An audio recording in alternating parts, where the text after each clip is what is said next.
우리 기독교의 핵심 주인공은 예수님이시죠. 예수님이 없는 유대교는 지금도 기독교가 아닙니다. 예수님으로 시작해서 예수님으로 끝나는 것이 기독교인데, 이 예수님을 믿는다는 일이 그렇게 쉽지만은 않아요. 왜냐? 예수님의 생애를 보면 5가지의 핵심적인 불가사의한 믿기 어려운 일들이 일어났었거나 예언되어 있는데, 첫 번째가 뭐냐? 동정녀로부터 태어나셨다, 그거예요. 저는 평생 잊혀지지 않는 말이 있는데, 제가 대학원에 다닐 때 같은 클래스메이트 중에 학원 원장이 계셨어요. 자연히 친하게 지내다 보니까 제가 전도를 하지 않았겠습니까? 그 학원 원장이 하는 얘기가, 목사님, 저희 부모님도 교회 다니시고 아내도 교회 다니고 애들도 교회 다니고 형제들도 다 교회 다닙니다. 저만 이 교회를 못 다닙니다. 그래서 내가 왜 다니시면 되지 그랬더니 저한테요, 눈을 똑바로 뜨고 아주 그 사람으로서는 진지하게 질문하고요. 목사님, 죄송합니다, 그 사람 표현대로 하면 처녀의 배때기에서 애가 나온다는 게 믿어져요? 이러는 거예요. 자기는 아무리 믿으려고 노력을 해도 믿고 싶은 마음이 가득한데도 아주 예수님 탄생부터 믿어지지가 않는다는 거예요. 그때 제가 느낀 게, 이게 믿어진다는 건 하나님의 은혜구나. 할렐루야. 그 다음에 이 예수님이 아무런 자신의 죄가 없이 저와 여러분들의 죄를 대신 뒤집어 쓰고 저와 여러분들의 죄를 해결해 주시기 위하여 그 처참하게 십자가 위에서 처형을 당하셨다? 이것도 믿기 어려워. 뿐만 아니라 돌아가신 지 사흘 만에 무덤을 뛰쳐나오셔서 다시 부활하셨다? 다시 살아나셨다? 그게 믿기가 어려운 거예요. 그 다음에 40일 계시다가 승천하셔가지고 하나님 우편에 계시는데, 그 부활의 주님은 오늘도 여전히 살아계신다? 그리고 언제인 줄 알 수 없지만 그분이 다시 구름 타고 재림하신다. 그러면 종말이 올 것이다. 이게 예수님으로 시작해서 예수님으로 끝나는 기독교인데, 예수님의 그 생애마다 믿겨지지 않는 일들로 가득 차 있단 말이에요. 그런데요, 그 중에서도 이 부활, 정말로 육신을 입은 예수님이 정말로 죽으셨다가 정말로 다시 살아나셨다, 이걸 믿는 게 인간으로서는 가장 힘든 건데요, 만일에 부활에 대해서 설교를 하는 저나 부활에 대해서 설교를 들으시는 여러분들이나 예수님 부활하셨다고 찬양하는 여러분들 중에 지금도 예수님의 부활을 진심으로 믿지 못한다면 우리는 어떻게 되는 걸까요? 고린도전서 15장 14절로 15절에서 확인해 보기를 원합니다. 시작. 그리스도께서 만일 다시 살아나지 못하셨으면 우리가 전파하는 것도 헛것이요, 또 너희 믿음도 헛것이며, 또 우리가 하나님의 거짓 증인으로 발견되리. 예수님이 정말로 부활하지 않으셨다면 저는요 지금 헛소리 하고 있는 거예요. 그렇죠? 그리고 여러분들은 그걸 믿는다면 헛믿는 거예요. 그러니까 만일에 예수님이 부활하지 않으셨다면, 아니 예수님의 부활을 믿지 못한다면 우리는 세상에서 가장 불쌍한 사람들입니다. 왜? 아니 부활의 예수님을 안 믿으면 어떤 예수님을 믿는다는 거예요? 결론부터 말씀을 드리면, 부활의 예수님을 만나서 믿는 부활의 아침 되시기를 주님의 이름으로 축원합니다. 이런 겁니다. 하나님께서 말씀으로 세상을 창조하시고 에덴 동산을 만드셨죠. 그리고 거기서 최초의 인간 아담과 하와를 하나님과 더불어서 천국생을 하도록 창조하셨어요. 그래서 에덴은 하나님의 나라의 모형입니다. 왜? 하나님이 그들과 함께 하셨으니까. 그런데 그 최초의 인간이 하나님의 말씀을 거역하고 마귀의 미혹에 빠져서 죄를 짓죠. 그래서 신라권 에덴 동산에서 쫓겨나가게 됩니다. 구원을 상실하게 됩니다.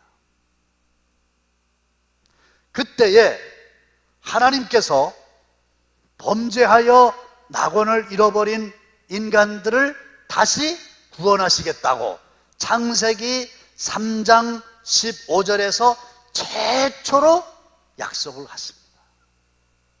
시작.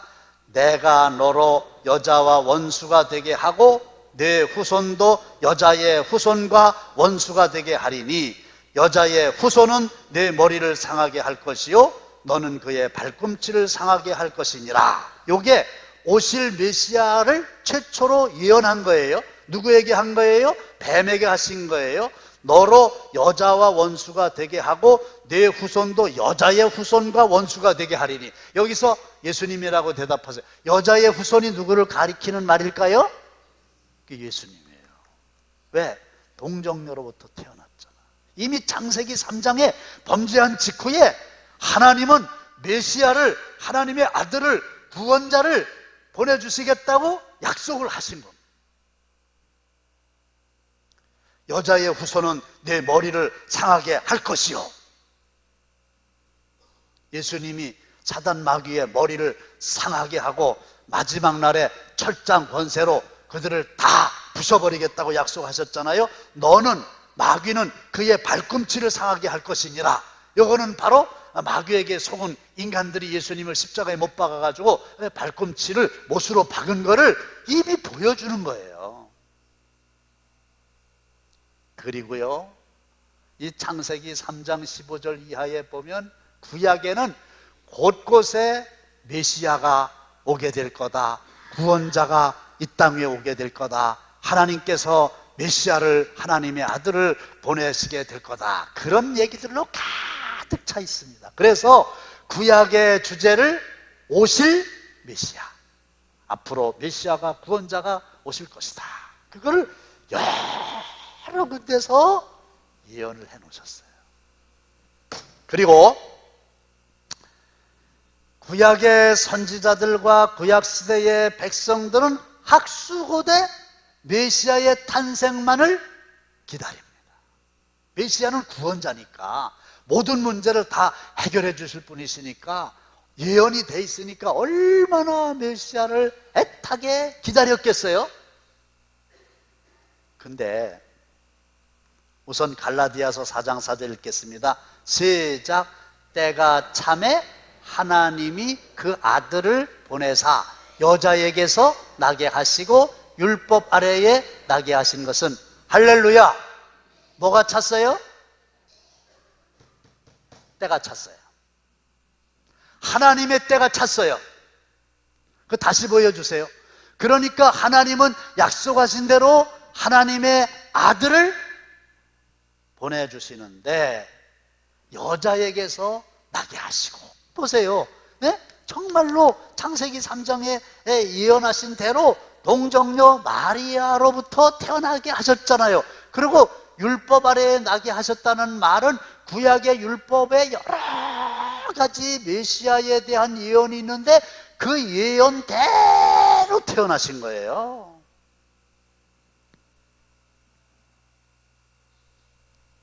근데 문제는 그 하나님의 아들 예수 메시아 구원자가 오셨는데, 요한복음 1장 11절입니다. 시작. 자기 땅에 오매 자기 백성이, 자기 땅이에요. 근데 자기 백성이 예수님을 영접을 안 하는 거예요.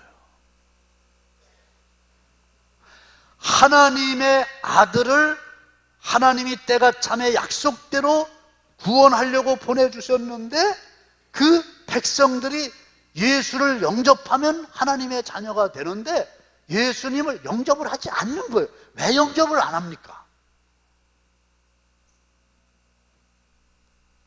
알지 못해서, 깨닫지 못해서 하나님의 아들이 왔는데 알아보질 못하는 거예요. 자, 이제 사도행전 9장으로 넘어가면 그 유명한 바울이 나오죠. 이 바울이 지금 다메섹이라고 하는 곳으로 위협과 살기가 등등하게 막 달려갑니다. 왜 달려가는 겁니까? 그 도를 따르는 사람을 만나면 남녀를 막론하고 결박하여 예루살렘으로 잡아오려 함이라. 그 도가 뭐냐면 예수님의 도를 따르는 사람들, 예수를 믿는 사람들을 만나기만 하면 그 사람들을 남자가 됐던 여자가 됐던 막론하고 다 잡아가지고 예루살렘으로 끌고 오겠다는 겁니다. 막 살기가 등등합니다. 막 만나기만 하면 예수 믿는 것들 가만 안 두겠다는 겁니다. 그러면 이 바울이 왜 이렇게 할까요? 죄송합니다. 바울이 아니라 이 당시에는 사울이죠. 사울. 이 사울이 도대체 왜 이렇게 예수 믿는 사람들을 잡아 죽이려고 그러는 겁니까? 이 사울은 이 땅에 오신 예수님을 하나님의 아들을 사칭한 이단의 교주쯤으로 여기는 거예요. 예수님이 구약에 예언된 메시아가 아니라는 거예요. 예수님이 구세주가 아니라는 거예요. 근데 예수님 이 땅에 오셔가지고 본인이 내가 하나님의 아들이다 그랬잖아요. 그러니까 이 예수라고 하는 이는 하나님의 아들을 사칭한 이단의 교주라는 거예요. 그러니까 이단의 교주고 그 이단을 따르는 사람들이니까 율법에 충실한 사울로서는 다 잡아 죽여야만 되는 거죠. 뭐하고 비슷하냐면 신천지가 기승을 부리잖아요. 거기 빠지면 뭐 소용없어요. 목사님의 딸도 화장실 뚫고 도망갑니다. 신천지가 그렇게 무서운 거예요. 그래서 뭐 교회마다 다 신천지 출입을 금합니다 해서 이렇게 써붙이고 난리가 났잖아요. 근데 저 같아도 신천지의 추수꾼들을 만나면 가만두겠어요? 거기를 추종하는 이가 있으면 그걸 가만두겠어요? 이거 뭐 목숨 걸고 그거 막아야 되죠. 근데 지금 사울은 예수님이 하나님의 아들을 사칭한 이단의 교주라고 생각하기 때문에 그 예수의 도를 따르는 사람들 다 결박해가지고 싹시를 말리려고 그러는 거예요. 무식하면 용감하다 그런 말이 있는 것처럼. 그런데 방금 말씀드렸지만 이해가 안 가는 거는 이 구약 성경에는 메시아의 예언으로 가득 차 있는데요. 자, 동정녀로부터 출생하리라고 하는 거 예언돼 있었지요. 그것만 예언돼 있는 게 아니고요. 그가 태어나게 될 때에 그의 이름을 예수라고 해라. 이름도 이미 구약에 예언돼 있고요. 그가 태어날 곳은 베들레헴이라고 하는 곳에서 태어날 거다. 그 예수님이 베들레헴에서 딱 태어났잖아요.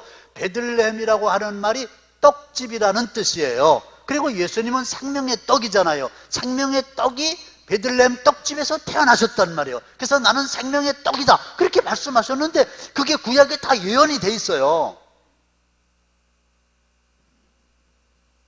아니, 그것만 예언된 게 아니고, 예?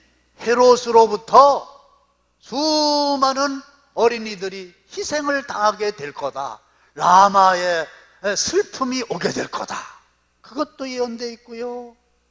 나사렛이라고 하는 곳에서 성장을 할 거다, 이것도 예언되어 있고요. 지난주일에 말씀을 드린 대로 나귀 새끼를 타고 입성하게 될 거다, 그것도 스가랴서에 예언된 대로 나귀 새끼 타고 입성하셨고, 또 행악자들과 함께 처형을 받으리라, 그것도 예언되어 있고, 사흘 만에 다시 살아나리라, 이것도 예언되어 있고, 뭐 예언되어 있지 않은 게 없어요. 그래서 성경대로 태어나시고 성경대로 살으시고 성경대로 죽으신 분이 예수님이란 말이에요. 그런데 그렇게 숱하게 구약에 예언된 그 말씀을 이 사울이 몰랐겠냐 말이에요. 바리새인 중에 바리새인이잖아요. 엄청나게 연구를 많이 하고 엄청나게 공부를 많이 했고 율법으로는 흠이 없는 자라고 자랑을 했던 그 사울이 어째서 그 예수를 아직까지도 이단의 교주쯤으로 생각을 하냐 말이에요. 하나님의 아들이라고 믿지를 못하냐 말이에요. 참 희한한 노릇입니다. 눈꺼풀이 이렇게 감겼다고나 할까, 귀가 먹었다고나 할까, 어떤 사람이 망하려고 하니까 귀가 막혔어요, 그런 것처럼 그렇게 됐다고나 할까, 이해가 되지 않는 부분이거든요. 그런데 모르는 걸 어떻게 합니까? 사도행전 3장 17절에 보시면 형제들아 너희가 알지 못하여서 그리하였으며 너희 관리들도 그리한 줄 아노라. 제대로 알지를 못했으니까 예수를 관리들도 그렇게 십자가에 처형했지 정말로 하나님의 아들이라는 것을 알았다면 그렇게 했겠어요? 모르고 그런 거거든요. 그러니까 무언가에 대해서 제대로 알지 못하는 잘못이 얼마나 잘못된 행동을 가져오는지를 뼈저리게 실감할 수밖에 없는 대목이에요. 무지는 그래서 어리석은 거고 무지는 그래서 무서운 거예요. 바로 알고 바로 믿는 저와 여러분들 되시기를 주님의 이름으로 축원합니다. 그런데 이때까지는 사울은 모르는 겁니다. 그래가지고 막 살기가 등등 해가지고 눈에 불을 켜고 어떤 녀석이든지 잡히기만 해봐라, 내가 가만 안 두겠다 그러면 막 가는 거예요. 다메섹 도상이라고 하는 말은 다메섹으로 가는 길 위에서 어느 순간에 희한한 일이 일어나게 됩니다. 갑자기 호련히 예고도 없이 하늘로부터 빛이 사울을 쫙 둘러 비쳤어요. 배우가 무대에 올라갈 때 서치가 쫙 비치는 것처럼 빛이 쫙 비칩니다.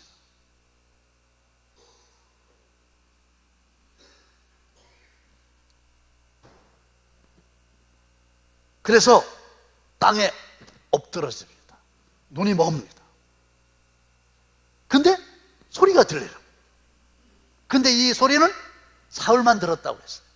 사울아, 사울아, 네가 어찌하여 나를 박해하느냐, 이런 소리가 들리는 거예요. 그러니까 누구십니까? 물었어요. 그랬더니 나는 내가 박해하는 예수라, 그 소리가 들린 거예요. 정말 들린 거예요. 근데 이때 사울에게 누구십니까? 나는 내가 박해하는 예수라, 이 말이 이 사울에게는 어떻게 들렸냐? 야, 나 살아났어 인마.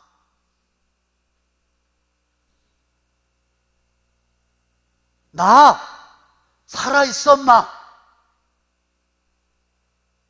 내가 바로 구약에 그렇게 숱하게 예언된 하나님의 아들이고, 내가 바로 구약에 그렇게 숱하게 예언된 메시아야. 이걸 이제 듣게 되는 거예요. 그러니까 그 순간에 이 사울은 기존의 이해와 기존의 생각이 완전히 바뀌게 됩니다. 소름이 쫙 끼치는 거죠. 와, 이단의 교주인 줄 알았는데, 구약에 예언된 그분, 지식이 많으니까 제 생각에 따사사사삭 맞춰보니까 빠바바바바박 다, 예수 그분이 바로 하나님의 아들이시구나, 이걸 깨닫게 된 거예요. 그러니까 그 다음부터는 뭐 술 담배 끊는 정도가 아니라 완전히 사람이, 완전히, 어떤 사람은 헷가닥이라고 얘기했는데 헷가닥은 나쁜 쪽이니까 적절하지 않은 것 같고, 완전히 사람이 바뀝니다. 아주 180도 바뀝니다. 깨달으면 나도 이 시대의 바울이 될 수 있는데, 제가 이 설교를 준비하면서 정말 하나님한테 간절히 기도한 거는, 우리 모두가 다 이렇게 예수가 하나님의 아들이요, 또 예수가 메시아라고 하는 사실을, 그리고 그분이 다시 살아났었다고 하는 사실을 의심 없이 다 믿는 은혜가 임하게 되시기를 주님의 이름으로 축원합니다. 이거 믿지 못하면 헛겁니다. 이거 믿지 못하면 그리스도인 아닙니다. 이거 믿지 못하면 가장 불쌍한 사람입니다. 이걸 알아야 돼요. 이걸 깨달아야 돼요. 근데 사도 사울은 그걸 깨달은 거지. 그 순간에 하나님의 은혜지. 제가 좀 드리고 싶은 말씀이 있는데, 여러분들의 자녀들, 또 손자 손녀들 있잖아요. 그 애들 우리가 생각하는 것보다 그들의 영혼과 삶의 가치관과 마음이 너무 썩었고 어둠의 세력에 짓밟혀 있고 가치관이 뒤틀려 있고 왜곡되어 있습니다. 큰일 났습니다. 제가 그 눈에 다 보입니다. 어떻게 장차 이 애들 어떻게 하겠어요? 실력이 중요한 게 아니에요. 공부가 중요한 게 아니에요. 공부만 해가지고 사람이 사람 노릇하는 거 아니거든요. 성품이 제대로 돼야 됩니다. 할렐루야. 예수의 성품을 닮아야 되는 거예요. 이걸 여러분들이 깨달으시면 지금 아이들 그렇게 놓으면 안 돼요. 쇠마학당에 다 보내셔야 돼요. 사무엘 학교에 보내셔야 돼요. 지금 그렇게 안 하시면 나중에 어떻게 할 길이 없어요. 최근에 우리 당진에서 있었던 일 아니에요. 40대 의사가 자기 아내를 재산 때문에 수면제 많이 먹이고 주사약 넣어가지고 살해했잖아요. 그리고 그냥 심장병으로 죽은 걸로 해가지고 화장시켜서 다 장례 치른 거 아니에요. 친정에서 아무리 생각해봐도 이상하다 그래가지고 경찰에 수사를 의뢰했잖아요. 그 수사망이 좁혀오니까 도망가 버렸잖아요. 지금 잡았어요. 그 고인이 우리 교회 권사님의 조카예요. 내가 알고 보니까. 그 의사면 뭐합니까? 얼마나 공부 잘했겠습니까? 의사가 됐으면. 그런데 아무리 그렇다 할지라도 아내를 죽여? 그러니까 그의 부모는 자식에게 공부만 잘 가르치면은 인간다운 삶을 살 거라고 알았지 성품을 가르칠 생각을 못했다는 얘기고, 그걸 몰랐다는 얘기예요. 모르니까 이렇게 되는 거 아니겠어요? 우리가 예수님이 정말로 우리가 믿을 수밖에 없는 구약 성경에 예언된 바로 그 하나님의 아들이요 메시아요 구세주요 다시 살아나셨고 지금도 여전히 우리와 동행하신다고 하는 사실을 깨닫지 못하면 우리의 삶을 하나도 바뀌지 않는 거예요. 종교적인 생활만 하는 거예요. 그날에 많은 사람이 내가 주의 이름으로 이것하고 이것하고 내가 너희 모른다 이렇게 되는 거예요.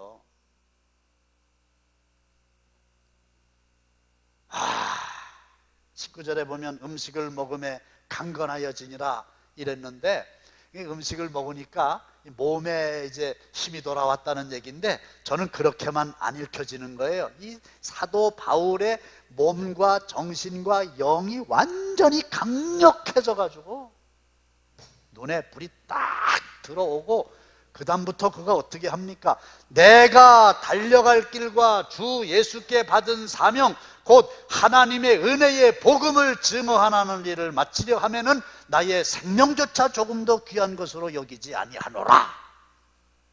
그러면서 자기의 사명은 자기가 발견한 생명의 이 예수, 내가 만난 예수를 온 천하에 전하는 건데, 그 사명을 감당하는 데 있어서 나는 나의 생명을 조금 더 귀한 것으로 여기지 않겠다, 사명에 목숨을 걸겠다, 그 말 아닙니까? 그리고 성질도 급해요. 20절에 보면 즉시로 각 회당에서 예수가 하나님의 아들이시다, 그거를 전파하게 된 거예요.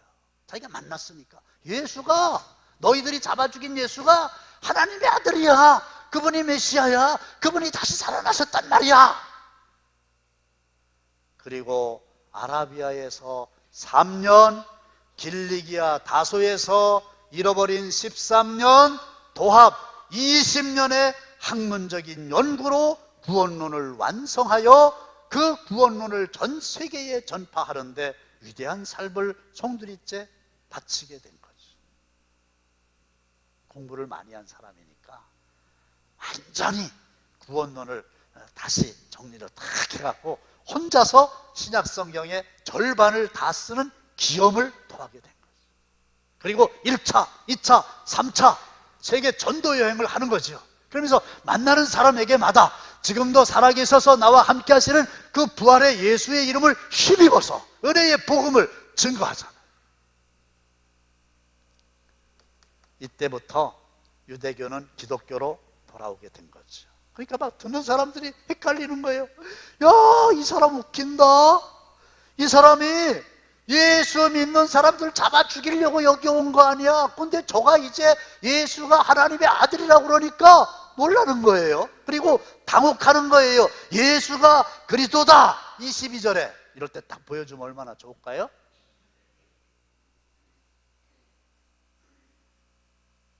예수가 그리스도라, 예수가 메시아다. 그러니까 이 다메섹에 사는 유대인들이 당혹해하는 거예요. 아니, 언제는 예수 믿는 사람 잡아 죽이려고 앞장서더니 완전히 저렇게 하니까. 그래서 당혹하고 놀라고. 그러니까요, 사실은 결론인데, 우리가 예수를 제대로 만나면요, 우리 주위에 있는 사람들이 내가 하는 말과 내가 하는 그 행동 때문에 다 놀라야 되는 거예요. 근데 나를 보고도 안 놀란다는 얘기가 진짜 놀라운 일인데, 부활의 주님이 믿어진다고 하면 우리의 삶이 달라질 수밖에 없고, 이 부활의 주님을 증거해야 되고 전파하는 일에 믿고 앞장서는 여러분들이 다 되시기를 다시 한번 주님의 이름으로 축원합니다. 자, 초대교회, 성령으로 충만한 초대교회. 가룟 유다가 비참하게 죽고 나니까 제자 하나를 충원하게 됩니다. 보선을 하게 됩니다. 예수님의 제자 하나를 뽑자 그럽니다. 근데 그 예수님의 제자가 될 수 있는 자격이 뭔지 아십니까? 첫 번째 자격, 가장 중요한 자격이 뭔지 아십니까? 사도행전 1장 22절입니다. 다 함께 시작. 항상 우리와 함께 다니던 사람 중에 하나를 세워 우리와 더불어 예수께서 부활하심을 증언할 사람이 되게 하여야 하리라. 초대교회의 예수님의 제자의 첫 번째 조건이 뭐예요? 예수의 부활을 증언할 사람인 거예요. 오늘도 집사님, 권사님, 장로님 이런 그 임원들을 뽑게 될 때에 사실은 성경적으로라고 하면 가장 핵심적인 게 뭐냐면 예수의 부활을 증언할 사람이어야 된다는 거예요. 그래서 초대교회 사람들은 만나갖고 다른 얘기 하는 게 아니라, 야, 예수님 다시 살아나셨어. 그분이 바로 하나님의 아들이시야. 그분을 믿으면 살 수 있어. 할렐루야. 이걸 믿게 되니까요, 도망갔던 베드로가 십자가에 거꾸로 못 박혀서 순교할 수 있는 힘이 생긴 거고요, 이걸 확실하게 믿으니까 날라오는 돌에 이마를 맞아가지고 피를 흘리면서 죽으면서도 아버지여 내 영혼을 받아주시옵소서, 저들의 죄를 용서해 주시옵소서 그러면서 스데반이 열려진 하늘문을 통해서 영광의 보좌와 그 우편에 서신 예수를 보게 되니까, 부활의 예수를 보게 되니까요, 그는 천사의 얼굴을 할 수 있었던 거고요, 우리도 부활의 예수님을 제대로 믿는다라고 하면 이 세상 떠날 때에 천사의 얼굴 하면서 내 영혼을 부탁합니다, 저희들의 죄를 용서해 주십시오, 이렇게 살아가야 될 줄로 믿습니다. 이게 부활신앙이에요. 죽어도 산다, 이게 부활신앙. 뭐 그냥 흰 옷 입고 뭐 그냥 비린내 나는 그저 계란이나 나눠주고 뭐 이런 행사의 연속이 부활절이 아니에요. 예수가 없는 기독교는 기독교가 아니죠. 그런데 예수님으로부터 가장 핵심적인 건 뭐예요? 그분이 다시 살아나셨다는 겁니다. 할렐루야. 근데 들어도 봐도 믿어지지 않으면 어쩔 수가 없는 거예요. 사울이 그랬다고 그랬잖아요. 근데 하나님의 귀한 은혜로 예수의 부활이 나의 부활로 믿어지는, 그래서 부활의 증인이자 전파자가 다 되시기를 주님의 이름으로 축원합니다.